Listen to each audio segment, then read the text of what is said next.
देश का बजट आज पेश हो रहा है। एक तरफ संसद के अंदर वित्त मंत्री बजट को पढ़ रहे हैं, तो दूसरी तरफ बिहार के जो उद्योग घराने से जुड़े हुए लोग हैं, वो इस पर रिसर्च कर रहे हैं कि आखिर अब तक बिहार को क्या कुछ मिला है और इससे उद्योग धंधे को लेकर क्या कुछ तैयारी है। देखिए, तमाम जो लोग हैं BIA के, वो बजट के एक-एक बिंदुओं पर अपनी नज़रें टिकाए हुए हैं। बिहार इंडस्ट्री एसोसिएशन के जो लोग हैं, वो यहाँ बैठे हुए हैं, बजट की समीक्षा कर रहे हैं। क्या कुछ मिल रहा है बजट में, बिहार को लेके क्या कुछ तैयारी है, भारत सरकार के जो बजट को लेके। हमारे साथ रामलाल खेतान साहब हैं, बड़े उद्योगपति हैं। सर, बजट में अब तक जो कुछ वित्त मंत्री ने पढ़ा, इसे लेकर बिहार को क्या कुछ उम्मीदों, उद्योग धंधे को लेकर क्या कुछ लग रहा है? देखिए, ये बजट जो होता है ये आम बजट है, ये पूरे देश की नज़र से बनाया जाता है। तो जो भी कुछ होगा उसका बहुत थोड़ा सा अंश बिहार को लाभ हर सेक्टर में होगा, लेकिन बिहार को पूर्ण लाभ, बड़ा लाभ लेने के लिए जब तक बिहार के जैसे पिछड़े राज्यों के लिए कुछ स्पेशल प्रोविज़न नहीं किया जाएगा, कुछ मापदंड तय नहीं किए जाएंगे कि जो पिछड़े राज्य हैं उनको ये मिलेगा, तब तक बिहार को लाभ नहीं होगा। नौकरी घोषित होगी, नौकरी में भी बिहार के लोगों को कुछ नौकरी मिल जाएगी। जो यहाँ छोटी मोटी इंडस्ट्री है उनको भी इंडस्ट्री कुछ इंसेंटिव मिल जाएगा। बड़ा लाभ बिहार जैसे पिछड़े राज्य को देने के लिए इस केंद्र सरकार को एक प्रोविज़न बनाना पड़ेगा कि जो पिछड़े राज्य हैं उनको हम ये चीज़ें देंगे, तो उसमें बिहार जैसे जो भी पिछड़े राज्य इस देश में है तभी उनको ये लाभ मिल पाएगा। अभी तक के बजट से क्या लगा है ये ओवरऑल तो प्रोग्रेसिव बजट है ही है, लेकिन हम तो बिहार में जन्म लिए, यहाँ पैदा लिए, यहीं के बारे में सोचते हैं, तो उससे इस राज्य को कोई बहुत बड़ा लाभ नहीं दिखाई पड़ता है। नदियों को जोड़ने की योजना पर जो फंड है, या फिर किसानों की बात कही जा रही है कि डिजिटली उनको काफ़ी फ़ायदा पहुंचेगा।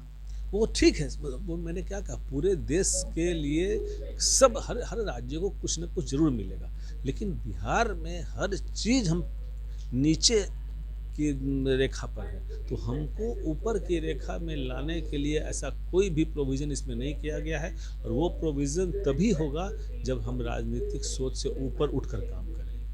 बिल्कुल, राजनीतिक सोच से ऊपर उठ के काम करें। हालांकि बजट का जो आधा अंश निकल चुका है, उसके बाद अब जो बजट है उसमें भी उम्मीदें लोगों की टिकी हुई है कि आखिर बिहार को स्पेशल ऐसा क्या कुछ मिलता है जिससे बिहार का भला हो सके, क्योंकि बिहार पिछड़ा हुआ राज्य है, उद्योग धंधे की कमी है।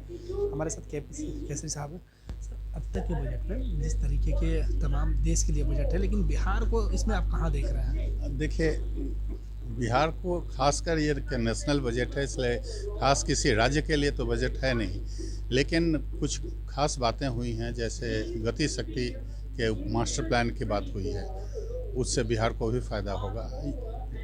स्टार्टअप में एग्रीकल्चर पे जोर दिया गया है, नाबार्ड के थ्रू उनको फंडिंग करने की बात है। तो हम कृषि प्रधान राज्य हैं, तो यहाँ स्टार्टअप्स जो आएंगे उसको फ़ायदा होगा, ऐसा हम उम्मीद करते हैं। लेकिन ऐसे अगर आप खास कहें कि जैसे हम लोग की चाहत थी कि विशेष राज्य का दर्जा हो या कोई विशेष पैकेज हो, तो ऐसी चीज़ यहाँ दिखने को नहीं आ रही है, क्योंकि नेशनल बजट में इसकी संभावना भी कम रहती है। पूरे देश के सिनेरियो में देखिए, जो आम लोगों का महंगाई की जो मार लोग झेल रहे थे, उनके लिए क्या कुछ है कि राहत मिले? देखिए, अभी ये बजट ओरिएंटेड है, हमारे समझ से अभी तक जो मैं समझ पाया हूँ वो है कि कैपेक्स, कैपिटल इन्वेस्टमेंट किस तरह से ज़्यादा किया जाए। तो कैपिटल इन्वेस्टमेंट जब ज़्यादा से ज़्यादा होगा तो बाज़ार में ज़्यादा से ज़्यादा पैसा आएगा, और ज़्यादा पैसा आएगा तो लोगों को उससे सहूलियत होगी। इस फंडामेंटल के ऊपर इस बजट की रूपरेखा खड़ी की गई है, ऐसा मैं देख रहा हूँ। LIC को लेके भी कोई चर्चा? देखिए, LIC में तो IPO आएगा ही, वो निश्चित है। अब समय 31 मार्च के पहले आए या बाद में आए, लेकिन प्रक्रिया उसकी शुरू हो चुकी है। सारे जो पॉलिसी होल्डर्स हैं, सारे लोगों को ये इन्फॉर्म किया गया है कि आप पैन से उसको लिंक करा लीजिए, आप डीमैट अकाउंट ओपन कर लीजिए। तो मैं उम्मीद करता हूँ कि बहुत जल्दी, महीने 2 महीने के अंदर में IPO आएगा इसका ज़रूर, क्योंकि इसकी आवश्यकता भी है। 75,000 करोड़ रुपए से आने की संभावना है, तो वो रुपया आएगा तभी हम कैपेक्स में कैपिटल इन्वेस्टमेंट कर सकेंगे, सरकार कर सकेगी। तो इसीलिए डिसइन्वेस्टमेंट के लिए का ये प्रोसेस तो और तेज़ करने की आवश्यकता है, और मैं समझता हूँ कि शायद ये होगा भी।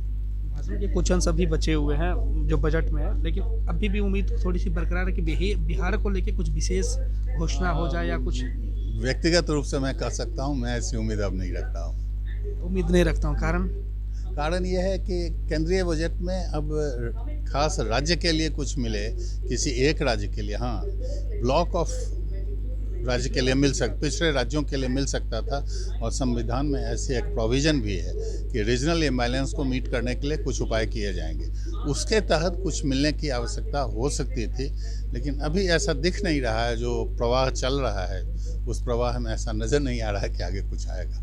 क्या लगता है बजट को कितना अंक देना होगा 10 में से? देखिए, मैं अगर नेशनल लेवल पर देखता हूं तो मैं व्यक्तिगत रूप से इसको मानता हूं कि ये बजट आने वाले समय के लिए कैपिटल इन्वेस्टमेंट अगर बढ़ता है तो देश के लिए बहुत कारगर होगा और ये अच्छी बजट मानी जाएगी।